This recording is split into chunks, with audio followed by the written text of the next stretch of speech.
Muy buenos días a todos los oyentes de Radio María. Un día más, con la gracia del Señor, nos disponemos a proseguir el comentario del Catecismo de nuestra Madre la Iglesia.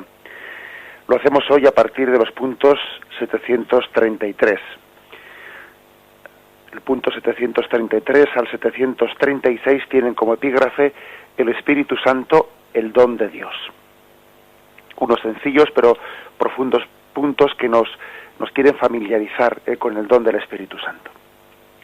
Dice así el primero de ellos: Dios es amor, y el amor, que es el primer don, contiene todos los demás. Este amor Dios lo ha derramado en nuestros corazones por el Espíritu Santo que se nos ha dado. Así pues comienza este punto del Catecismo definiendo a Dios, recogiendo, ¿no?, pues esos pasajes bíblicos en los que se define a Dios como el amor. Hace la referencia a la primera carta de Juan, capítulo 4, versículo 8, y también el versículo 16, que dice: quien no ama no ha conocido a Dios, porque Dios es amor. Y dice el versículo 16: y nosotros hemos conocido el amor que Dios nos tiene, y hemos creído en Él. Dios es amor, y quien permanece en el amor, permanece en Dios, y Dios en Él. Sería bueno hacer una reflexión de cómo pues la Sagrada Escritura ha llegado a designar a Dios, a definir a Dios, ¿no?, con este brevísimo término del amor. Dios es amor. Es verdad que a Dios podemos designarle a través de sus atributos. Atributos me refiero a Dios es omnipotente. Bueno, pues Dios es la omnipotencia. Dios es infinito, pues Dios es la infinitud. Dios es cercano, Dios es la cercanía. Dios es bondadoso, Dios es la bondad. Dios es paciente, bueno, pues Dios es la paciencia. Todos los atributos que referimos a Dios, pues puestos en un grado máximo, pueden ser utilizados como definición de Dios mismo, ¿no? Dios es el omnipotente, el infinito. Pues cualquier atributo referido a Dios en grado máximo puede ser una forma de definirle, ¿no? Dios es fuerte, Dios es la fortaleza, por ejemplo, ¿no? Ahora bien, aquí hay algo más, ¿no? Cuando decimos que Dios es amor, es algo más que eso. No se trata únicamente de coger un atributo, elevarlo a la máxima potencia, y eso, no, pues Dios es la fortaleza. Es distinto. En este caso es distinto. Estamos hablando de que Dios es amor, no ya únicamente por un término que elevamos a la máxima potencia, sino que estamos diciendo que Dios es amor porque forma parte de su propia esencia intratrinitaria. Cuando nosotros hemos venido explicando, ¿no?, en el Catecismo, pues que el Padre de su propia sobreabundancia engendra por amor, no por necesidad, sino por amor Dios engendra, por amor Dios crea el mundo. Cuando decimos que lo propio del Hijo es recibir el amor del Padre, cuando incluso llegamos a decir que el amor infinito que se profesa, ¿no?, que se tienen entre el Padre y el Hijo, ese propio amor llega a constituir la persona, ¿no?, del Espíritu Santo eternamente, ¿no? Entonces resulta que ya no es un atributo nuestro que aplicamos a Dios a la máxima potencia, sino que decimos que cuando hablamos de que Dios es amor, estamos viendo en esa pequeñísima definición, ¿no?, estamos viendo un reflejo de la realidad intratrinitaria. La esencia de la Trinidad es el amor. El Padre es Padre, o sea, engendra por amor, no por necesidad, como he dicho antes. El Hijo, por amor, también está recibiendo todo lo que es del Padre. Y el Espíritu Santo es la comunión en el amor entre el Padre y el Hijo. Por eso creo que es bueno, ¿no?, distinguir pues este término de los demás. De hecho, aquí pues el Catecismo podría haber dedicado un punto a hablar de que Dios es, bueno, cualquiera de los otros atributos a los que me he referido, pero no, lo reserva para Dios es amor, porque define la vida intratrinitaria de Dios. Es como una foto de la vida intratrinitaria, hablar de que Dios es amor. es un término pues en sentido propio, no tanto referido a nosotros, sino en sentido propio. Porque, por ejemplo, cuando decimos Dios es nuestra esperanza, bien, pero eso es referido a mí.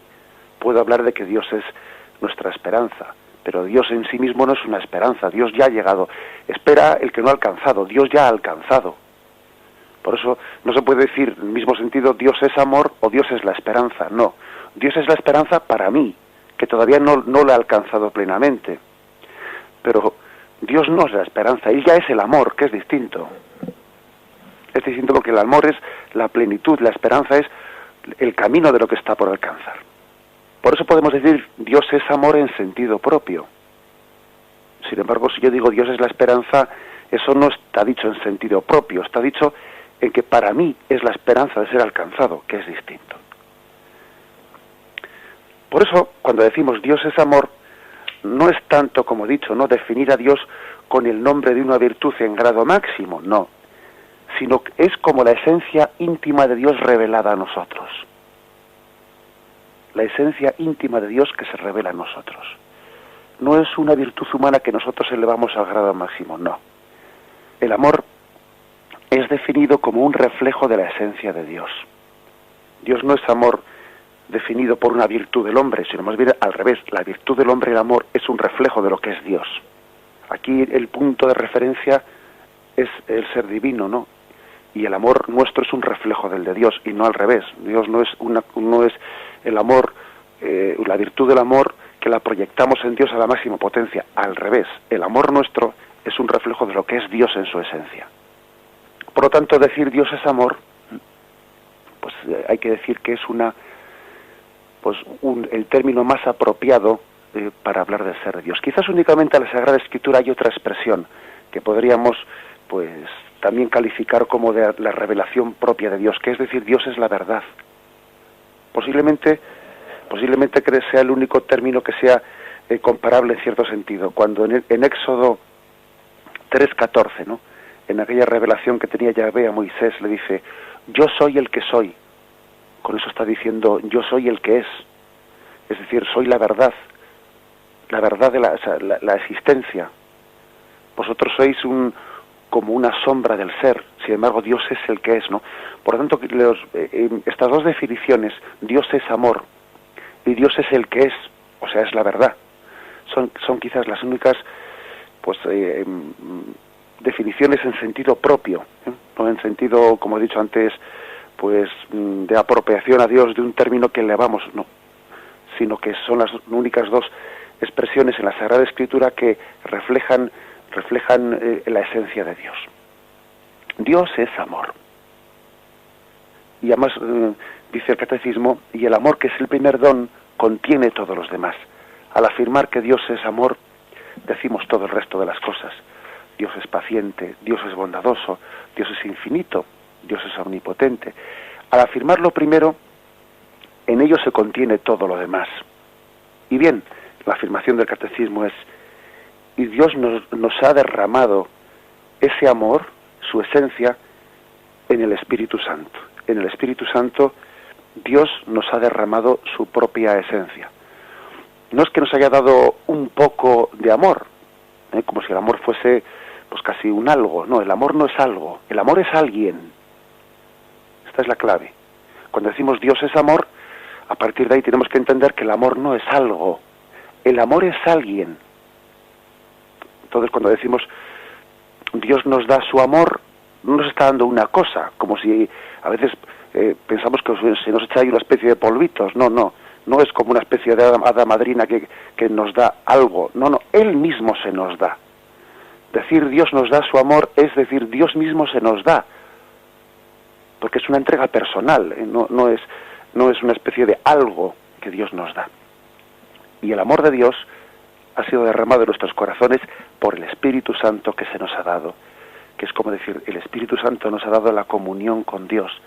Dios mismo está con nosotros. Bien, vamos a hacer una breve interrupción, una meditación para entender qué significa y para profundizar en esta brevísima definición de Dios. Dios es amor. 3 breves palabras, ¿no?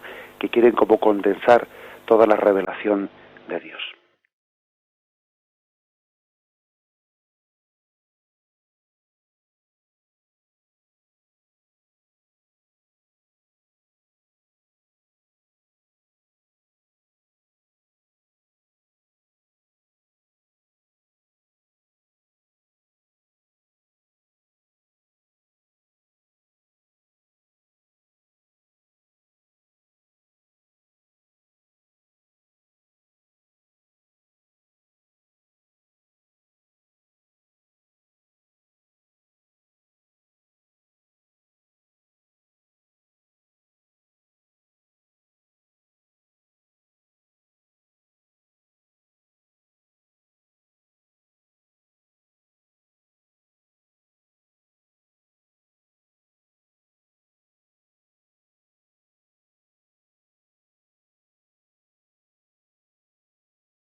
Dice el punto 734. Puesto que hemos muerto, o al menos hemos sido heridos por el pecado, el primer efecto del don del amor es la remisión de nuestros pecados. La comunión con el Espíritu Santo es la que en la Iglesia vuelve a dar a los bautizados la semejanza divina perdida por el pecado. El amor de Dios, o Dios que es amor, tiene en nosotros, en su entrega amorosa, ¿no?, en su relación personal con nosotros, tiene dos efectos. La gracia de Dios en nosotros tiene dos efectos: sanante y elevante. Así siempre lo ha distinguido pues la teología cristiana. Dios nos sana y Dios nos eleva. Es una distinción nuestra, porque, hombre, es verdad que las dos cosas de hecho tienen lugar al mismo tiempo, sanar y elevar, pero conviene distinguirlas porque tienen, pues digamos, dos categorías distintas, ¿no? Sanar y elevar. Dios viene a nosotros y cura nuestras heridas y nos eleva a la condición de hijos de Dios, a la intimidad intratrinitaria. ¿Qué es más? ¿Sanarnos del pecado o elevarnos? Hombre, es más elevarnos, porque de hecho Dios nos podría haber sanado del pecado sin elevarnos a esa condición de hijos. Es más la elevación que la sanación. Dios nos podía haber sanado dejándonos en el estado en el que estaba Adán y Eva antes de haber pecado, pero es que ha hecho mucho más. Nos ha elevado a una condición de hijos, nos ha metido en la intimidad intratrinitaria que Adán y Eva ni habían soñado. Adán y Eva no tenían esa intimidad de la bienaventuranza del cielo a la que nosotros estamos llamados. O sea, que es más elevar que sanar, es más. Pero claro, es imposible elevar a esa condición sin sanarnos. Es imposible entrar en esa comunión del amor mientras que nosotros quede pecado, porque el pecado pues es absolutamente incompatible. Precisamente es la cerrazón al amor. No se trata de una especie de decisión caprichosa de Dios que dice, bueno, aquí el que tenga pecado no le permito entrar. No es que Dios no le permite entrar. No, es que la esencia del pecado consiste en la no aceptación del amor. Es una incapacidad para recibir el amor. El que no está purificado de su pecado es incapaz de ser elevado a la condición de hijo de Dios, no puede recibir el amor de Dios. Su propio pecado le incapacita.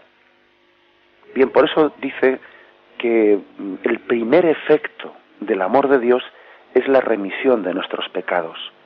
Es el primer efecto. La gracia sanante. La gracia sanante es el primer efecto.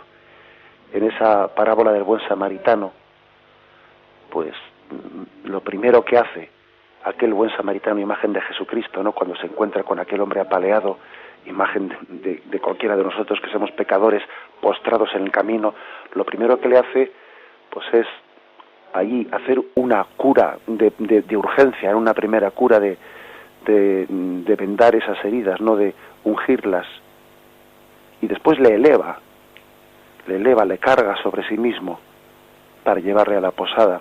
Primero le sana y luego le eleva. Es una imagen de la gracia sanante primero y luego elevante. Bien, Pues aquí hay un texto al que se remite el catecismo, que es de la segunda carta de los Corintios, capítulo 13, versículo 13. Viendo un poco que quiere explicar cómo lleva a efecto Dios esta sanación y esta elevación. Dice: saludaos mutuamente con el beso santo. Todos los santos os saludan, y aquí viene este saludo, ¿no?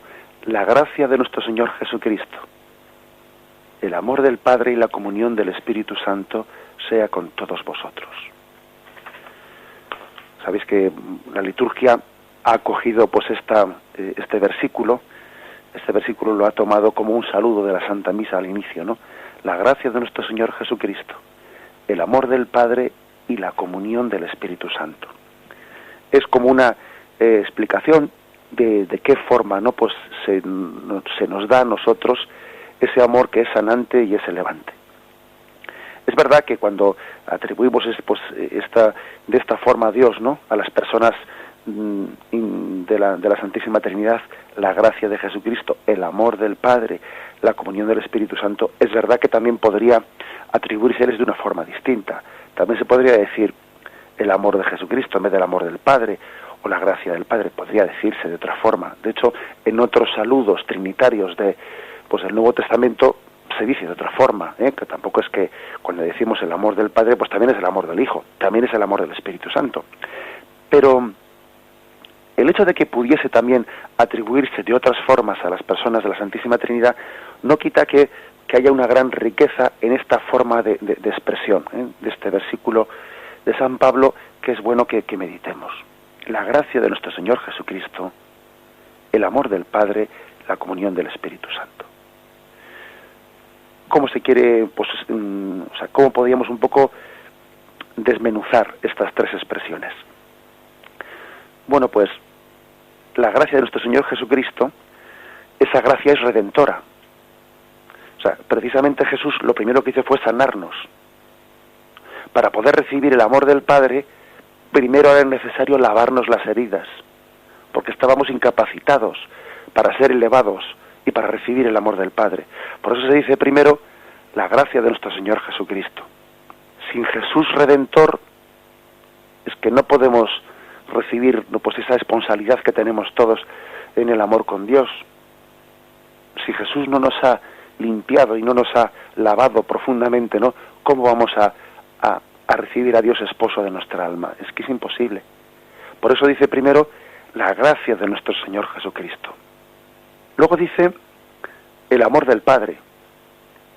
Claro, porque esa sanación nos ha elevado al amor del Padre, nos ha unido a ella, nos ha hecho sentirnos hijos, nos ha hecho descubrir pues lo que el hijo pródigo no descubrió al volver a casa y ver el padre que le estaba esperando y el abrazo que le estaba dando. Nos ha hecho descubrirlo. Pero hay que decir que si ese hijo pródigo volvió a casa del padre es porque había habido una gracia de Jesucristo, aunque sea invisible en esa parábola, ¿no? Una gracia de Jesucristo que le había ido en su búsqueda y le había sanado sus heridas y le había hecho pues montar en aquella montura y volver a la casa del Padre. El hijo pródigo sintió el amor del Padre porque había sido visitado por la gracia redentora de Cristo que le había curado sus heridas. Y cuando aquel hijo pródigo meditaba y decía, volveré a casa de mi Padre, cuánto más feliz era allí, era la gracia de Cristo la que le estaba sanando su pecado y le estaba dando la capacidad de volver. Por eso dice primero la gracia de Jesucristo, que es redentora, que es purificadora. Luego dice el amor del Padre, que es el amor elevante. Y finalmente dice la comunión del Espíritu Santo. Que lo de la comunión del Espíritu Santo es un poco como decir el cómo. Jesús, mejor dicho, el Espíritu Santo, nos da a través de una comunión, una común unión. Él nos une al Padre, Él nos une al Hijo. Él ha sido de alguna manera el que ha intervenido, el que ha llevado a cabo la obra de la santificación. El Espíritu Santo es el cómo se ha llevado a efecto esa obra de gracia en nosotros. Bien, vamos a quedarnos pues en esta reflexión. Dios es amor, y el primer efecto que tiene ese amor en nosotros es el de purificarnos de nuestros pecados, la remisión de nuestros pecados. Creo que es importante que no nos avergoncemos nunca de esta expresión, porque en ocasiones se ha solido pues atacar a la Iglesia, ¿no?, de tanto hablar de que sí, siempre están hablando del pecado, el pecado, el pecado. Pero, ojo, es que hablar del pecado es hablar del amor de Dios. Hablar del pecado es hablar de la primera función que tiene el amor de Dios en nosotros, que es purificarnos, ¿no? Somos rescatados, somos liberados por la gracia de Cristo. Eso es así. A veces se hacen unas caricaturas de espiritualidad cristiana cuando alguno dice, a mí me gusta hablar menos del pecado y más del amor de Dios. Hombre, es que el primer efecto que tiene el amor de Dios en nosotros es sanarnos de las heridas que el pecado hace en nosotros. El primer efecto es el sanante, y luego, lógicamente, como consecuencia de ello, el elevante. La gracia sana y la gracia nos eleva a la condición de hijos de Dios. Por eso no debemos de ceder, ¿no?, a esa especie de ridiculizaciones que se hace, pues de que cuando la Sagrada Escritura o la espiritualidad católica pues habla e insiste, ¿cómo no va a hacerlo en el tema del pecado? Porque es que es insistir en la redención de Jesucristo. El primer efecto del amor es el sanante. Vamos a meditar en ello.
Dice el punto 735.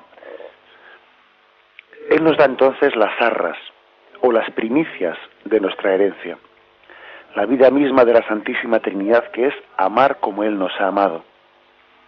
Este amor es el principio de la vida nueva en Cristo, hecha posible porque hemos recibido una fuerza, la del Espíritu Santo. Bien, nos habla este punto del Catecismo de las arras, de las primicias que hemos recibido. En el don del Espíritu Santo hemos recibido las arras, las primicias, como un adelanto de lo que está por llegar. Ese adelanto, pues es el don del amor recibido en el Espíritu Santo, esa comunión que tenemos con Dios por el Espíritu Santo, es un adelanto de lo que está por llegar. Y es importante que veamos, ¿no?, y juzguemos y entendamos lo que estamos viviendo en esta vida como un adelanto, como unas arras, como unas primicias. Por una parte, para valorarlo más, cuando Santa Teresa de Jesús hablaba de sus Carmelos, de sus casas, no como un palomarcito, decía ella, en el que tenía lugar esa intimidad con Dios. Nosotros podemos prolongar eso y hablar de que también nuestra familia, el don del amor en la familia, es como unas arras, unas primicias de lo que está por llegar del amor con Dios. O esa amistad profunda que tenemos con una persona, con la que tenemos una confianza, esa amistad tenemos que pensar que son las arras, son las primicias de lo que está por llegar. Y ese perdón que hemos, por la gracia de Dios, hemos dado a una persona que nos haya podido ofender, y la hemos perdonado, la hemos amado gratuitamente, ¿no? y tenemos esa comunión de amor, son las arras, son las primicias de lo que va a ser la intimidad plena en el cielo. Es decir, tenemos que vivir el don del amor como unas arras, como unas primicias. El gran drama en esta vida es que vivimos el amor apegándonos a él y no entendiéndolo como unas primicias, como unas arras de lo que está por llegar. La prueba es que luego nos quitan ese amor y nos venimos abajo, porque no entendíamos ese amor como unas primicias de un don más pleno y absoluto, que es la comunión con Dios, de lo que es lo que estaba por llegar. Por ello podemos llegar hasta decir que una forma de hacer un examen de conciencia, ¿no? Perdón, de si vamos por el buen camino hacia el cielo, hacia ese don pleno de Dios, es hacer como un examen de conciencia de si verdaderamente vivimos este don como unas arras del cielo. Podemos llegar a leer aquí el catecismo en este punto nos remite al himno de la caridad de San Pablo, a 1 Corintios capítulo 13, ¿no? Donde se hace esa descripción de cómo es el amor. El amor es paciente, el amor es servicial, que generalmente solemos leer este texto en las bodas. Con lo cual, a veces al leerlo en las bodas, pues interpretamos, aplicamos pues a la convivencia del matrimonio, de la familia, bien, pero de alguna manera al aplicarlo también lo podemos reducir un poco. Aparte que la traducción quizás más estricta, más literal es la caridad. La caridad es decir, no entendido únicamente como el amor del esposo y la esposa, sino la caridad que tenemos todos, tengamos o no la vocación al matrimonio, cada uno de nosotros, pues tenemos que vivir esa virtud del amor y la caridad. Bueno, es pues que hagamos como un examen de conciencia, viendo si estamos descubriendo, ¿no?, en nuestra relación de amor y de caridad, si lo vivimos como las arras de. Cuando uno dice, cuando dice este texto, aunque repartiera todos mis bienes y entregara mi cuerpo a las llamas, si no tengo caridad, de nada me aprovecha. La caridad es paciente, es servicial, la caridad no es envidiosa, no es jactanciosa, no se engríe, es decorosa, no busca el interés, no se irrita, no toma en cuenta el mal, no se alegra de la injusticia, se alegra de la verdad, todo lo excusa, todo lo cree, todo lo espera, todo lo soporta. La caridad no acaba nunca.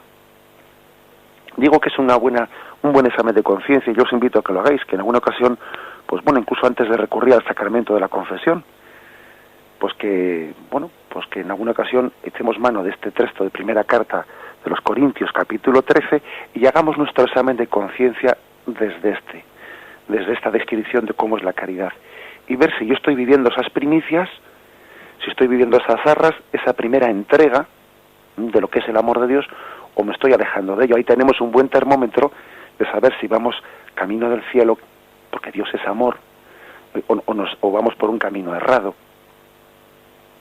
El caso es que, fijaros, igual que ayer decíamos, el comentario del catecismo, que la ofrenda, mejor dicho, que el sacrificio del hombre no tiene ningún valor si no está fecundado por el Espíritu Santo, pues ahora también hay que insistir en ello. Cuando dice aquí, ya podría entregar mis bienes y mi cuerpo a las llamas, si no tengo caridad no me sirve de nada, porque uno puede hacer obras en sí muy costosas, muy sacrificadas, pero que si no están rociadas del amor de Dios no sirven para nada. Fijaros cuántas personas habrá que hagan unos sacrificios tremendos, pues por adelgazar y por guardar el tipo. Anda que no hay personas que no se sacrifican. Un sacrificio como eso, pues muchísimos no seríamos, digamos, capaces de hacerlo, ¿no? Por amor a Dios, y sin embargo por guardar el tipo hay que ver qué sacrificios se hacen, ¿no? Y ese sacrificio tiene un valor delante de Dios. Hombre, pues sin entrar a juzgar a nadie, sino hablando así un poco en términos generales, no tiene ningún valor. No tiene ningún valor porque no es el amor a Dios y al prójimo el que lo ha movido, el que lo ha suscitado.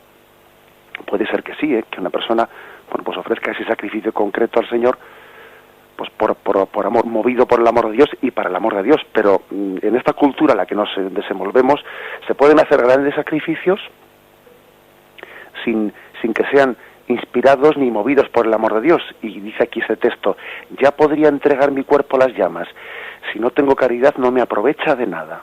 Ojo, que ante Dios, hoy tenemos que volver a remarcarlo, ante Dios lo que más vale no es lo que más cuesta, que eso tenemos que quitarlo de nuestra mente. Para Dios lo que más vale no es lo que más nos cuesta, sino lo que más vale es lo que está hecho por amor, movido por el amor. Que hay cosas que están movidas por el amor que igual no nos cuestan tanto, porque el amor mismo hace que cuesten menos, ¿eh? Pues, por ejemplo, una madre al entregarse a su hijo y levantarse a medianoche, etcétera, hombre, pues le cuesta, hombre, claro que le cuesta, pero el amor hace que le cueste menos. Entonces, para Dios lo que más vale no es lo que más cuesta. Para Dios lo que más vale es aquello que es movido por el Espíritu Santo. Eso es lo que más vale, lo que es movido por el Espíritu Santo. No lo que es fruto de nuestro amor propio o de nuestra cabezonería, que eso será mucho sacrificio, pero es que eso no vale nada. Bien, por ello entonces creo que es bueno que hagamos el examen de conciencia de ver si vivimos las arras, las primicias de nosotros de lo que es ese don de comunión. Si la caridad nos lleva a la paciencia, nos lleva a la servicialidad, nos lleva al olvido de nosotros mismos, nos lleva a no buscar el interés, a no llevar cuentas del mal, a la capacidad de perdón, a alegrarnos del bien del prójimo, a excusar, bueno, pues ese es un buen examen de conciencia, y así veremos si esas primicias, si ese don del Espíritu Santo se están viviendo en nosotros. Hay varios textos que también el Catecismo hace referencia a ellos, en los que se nos hablan de las primicias. Uno es Romanos 8:23. Y no solo ella, también nosotros que poseemos las primicias del Espíritu, nosotros gemimos en nuestro interior, anhelando el rescate de nuestro cuerpo. 2 Corintios 1, 21, 22. Y es Dios el que nos conforta juntamente con vosotros en Cristo, y el que nos ungió, y el que nos marcó con su sello, y nos dio en arras el Espíritu, en arras el Espíritu. O sea que la Sagrada Escritura misma utiliza esta expresión de primicias y arras. Entonces, en todas las obras en las que somos movidos por el Espíritu Santo, en todas las obras en las que nos mueve el amor, tenemos unas arras, tenemos unas primicias de lo que está por llegar. Por lo tanto, en primer lugar, demos gracias a Dios por esas arras, y en segundo lugar, no nos apeguemos a ellas, sino amémosla también como un adelanto, estando con plena apertura a ese don pleno en la vida eterna que está por llegar. Bien, pasamos a leer el último de los puntos que hoy comentamos, el 736. Gracias a este poder del Espíritu Santo, los hijos de Dios pueden dar fruto. El que nos ha injertado en la vid verdadera hará que demos el fruto del Espíritu, que es caridad, alegría, paz, paciencia, afabilidad, bondad, fidelidad, mansedumbre, templanza. El Espíritu es nuestra vida. Cuanto más renunciemos a nosotros mismos, más obramos también según el Espíritu. Y luego viene aquí una cita de San Basilio, que luego terminaremos leyendo.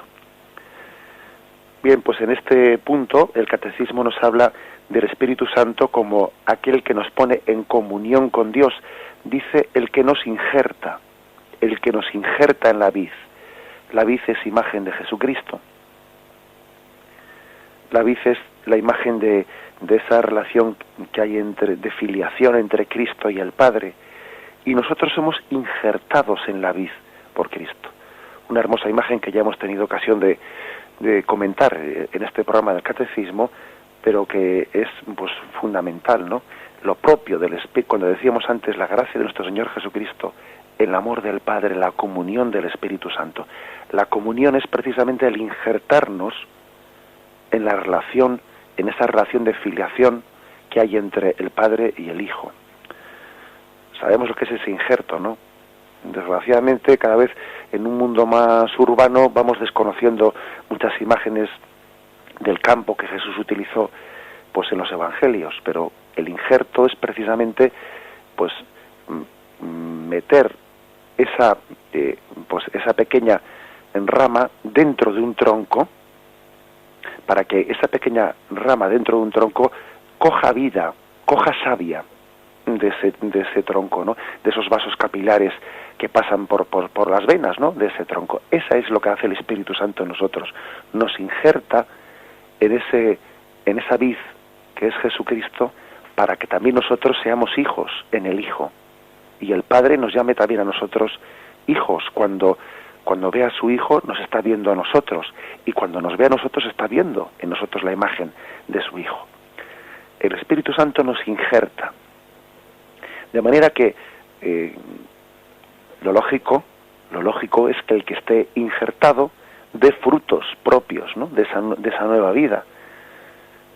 Otro punto, así como también os he animado antes a que hagáis un examen de conciencia desde ese texto de 1 Corintios 13, aquí también tenéis otro texto que nos propone el Catecismo, que es el de Gálatas 5, 22-23, que también es otro magnífico examen de conciencia. ¿Cuáles son las obras del Espíritu? Y dice, el fruto del Espíritu es caridad, alegría, paz, paciencia, afabilidad, bondad, fidelidad, mansedumbre, templanza. Otro buen examen de conciencia. Si uno está injertado pues en el Jesucristo, lo lógico es que sus obras sean conforme al Espíritu, porque le mueve el Espíritu. Y el Catecismo nos da un consejo de vida espiritual, que es que hay que renunciar a uno mismo para permitirle al Espíritu Santo que sea motor en tu vida. Motor en tu vida. Mateo 16, 24, 26 es el texto al que se nos remite, ¿no?, para decir esto. Entonces dijo Jesús a sus discípulos: si alguno quiere venir en pos de mí, niéguese a sí mismo, tome su cruz y sígame. Porque quien quiera salvar su vida la perderá, pero quien quiera perder su vida por mí la encontrará. Es por lo tanto importante que para dejarse mover por el Espíritu Santo uno tiene que negarse a sí mismo, morir a sí mismo. Porque sabemos que de nosotros, de nuestro propio impulso, no salen espontáneamente las obras espirituales. A veces se ha acusado, ¿no?, al cristianismo de que es una especie de espiritualidad represora de la espontaneidad o algo así, ¿no? Bueno, mire usted, llámelo usted como le dé la gana. Nosotros le llamamos mortificación, que es morir al hombre viejo, porque sabemos que si nos dejamos llevar pues por la propia impulsividad, lo que sale de nosotros ya sabemos lo que es.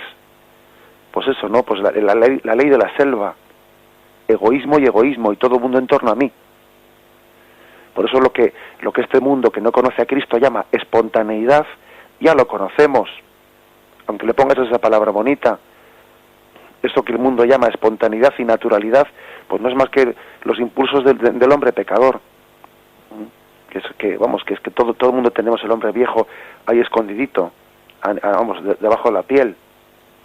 Por eso hay que morir al hombre viejo para dejar que el Espíritu Santo sea el motor de nuestra vida. El que se niegue a sí mismo, dice ese texto que aquí nos ofrece el Catecismo, el que se niegue a sí mismo, tome su cruz, ese se dejará mover por el Espíritu Santo. Lo que no podemos pretender es que el Espíritu Santo mueva nuestra vida al mismo tiempo que es el hombre carnal el que con su supuesta espontaneidad, que eso de espontaneidad no tiene nada, sino que es una carnalidad, que es dejarse mover por el pecado, ¿no?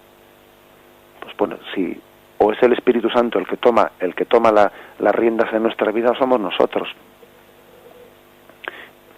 Somos nosotros, o es el hombre viejo, ¿no? El hombre viejo que pretende no ser dueño de nuestra vida. Y esto es algo importante. De nuevo vamos a lo que hemos dicho al principio, lo de que primero es sanante y luego se levante. Aquí también es así, ¿no? Es decir, primero hay que mortificar ese hombre viejo que pretende llevar el motor de nuestra vida para que el Espíritu Santo pues pueda fecundar su gracia en nosotros y pueda hacernos dar frutos espirituales, ¿no? Que son la paciencia, la mansedumbre, etcétera, etcétera. Por eso yo creo que hay que estar alerta a esa visión ingenua de un mundo que no conoce lo que es el pecado, que confunde espontaneidad que confunde naturalidad, ¿no? Lo confunde, y en el fondo pues no es más que una especie de pecado disfrazado, ¿no? De, bueno, incluso casi de naturalidad, pero que es el hombre viejo el que ahí se está manifestando. Termino con esta mención que se hace a un texto de San Basilio. Por la comunión con él, el Espíritu Santo nos hace espirituales, nos restablece en el paraíso, nos lleva al reino de los cielos y a la adopción filial, nos da la confianza de llamar a Dios Padre y de participar en la gracia de Cristo, de ser llamado Hijo de la Luz y de tener parte en la gloria eterna. Vamos a pedir pues con toda nuestra alma el don del Espíritu Santo que nos haga ser movidos y vivir espiritualmente. Concluimos aquí por hoy el comentario del Catecismo y damos paso a las llamadas de los oyentes. Podéis participar formulando vuestras preguntas o haciendo vuestras aportaciones en el teléfono 917 107 700, 917 107 700.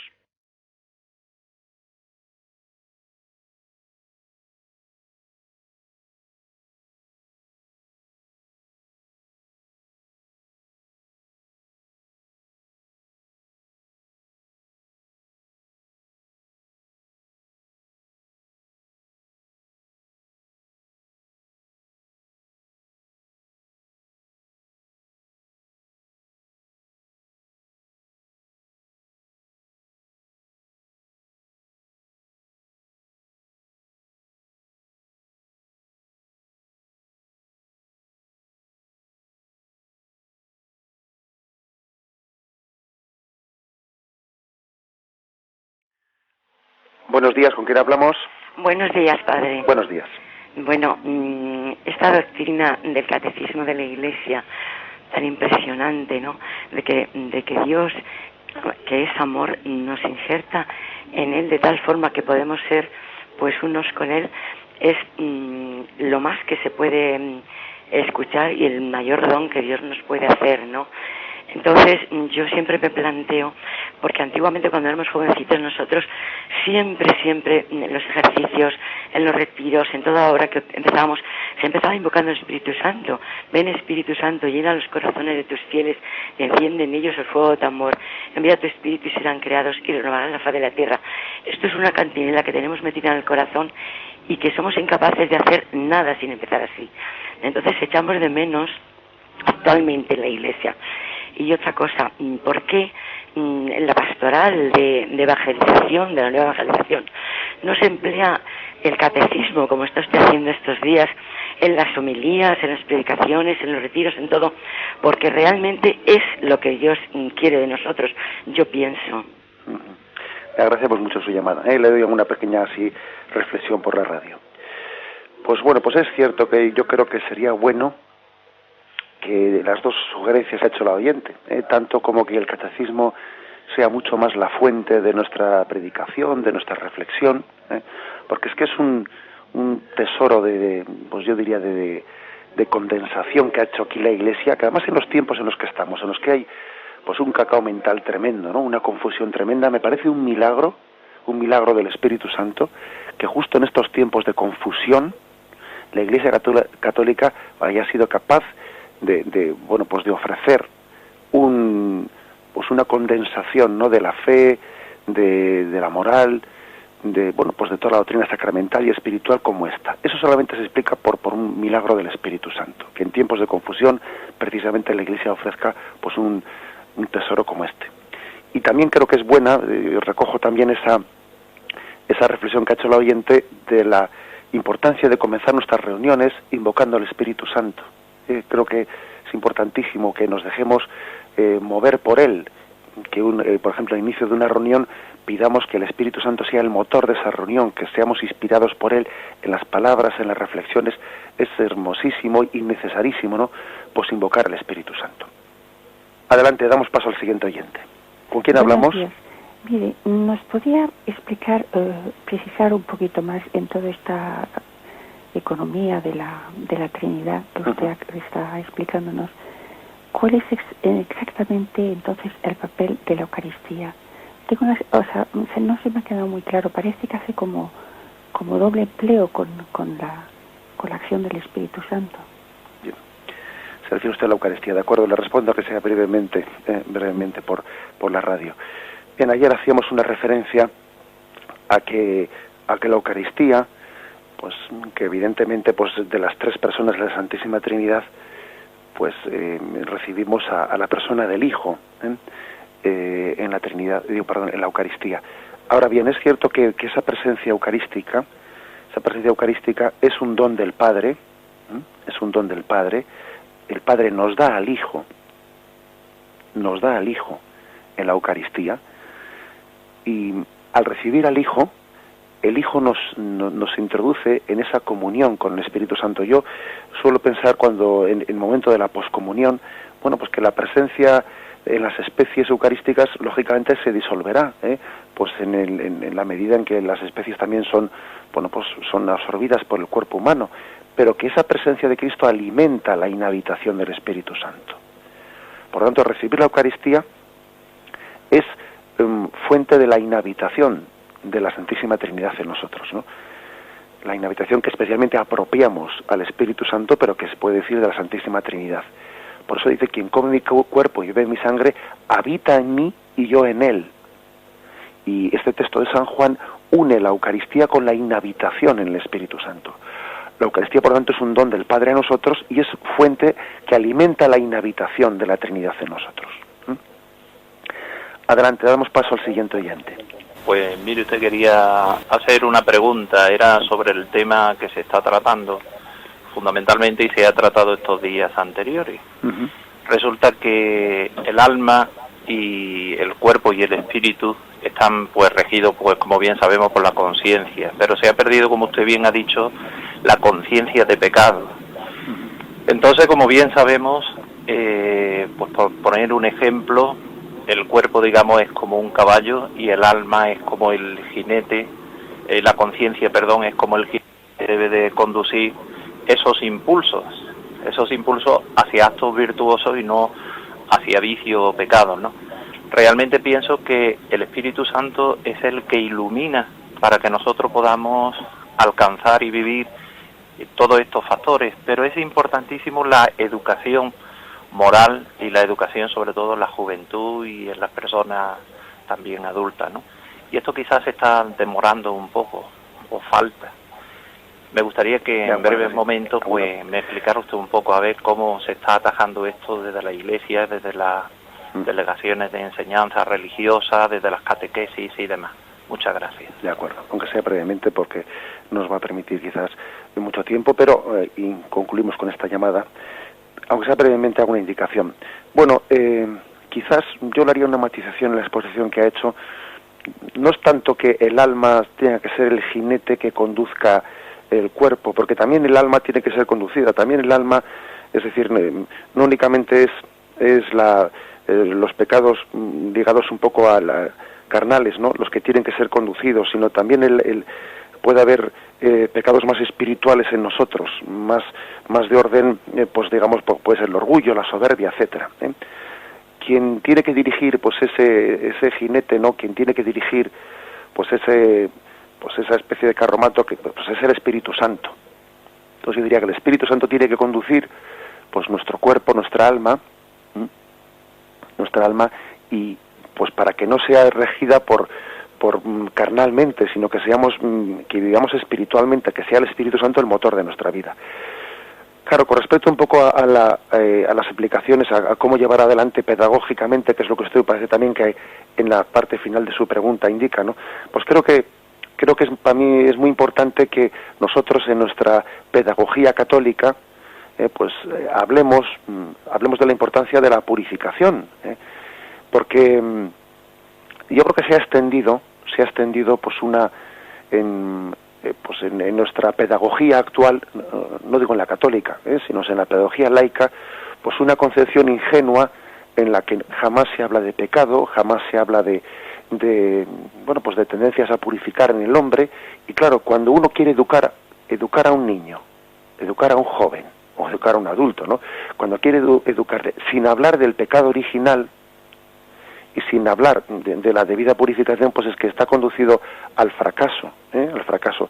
Yo creo que nosotros tenemos que hablar del pecado original, tenemos que hablar del hombre viejo, del cual habla San Pablo, de esa necesaria purificación en nosotros, y bueno, pues entender que hay un proceso de liberación del pecado en la educación católica, y no hay que tener vergüenza de decir eso, porque es algo gozoso sentirse liberado por Cristo.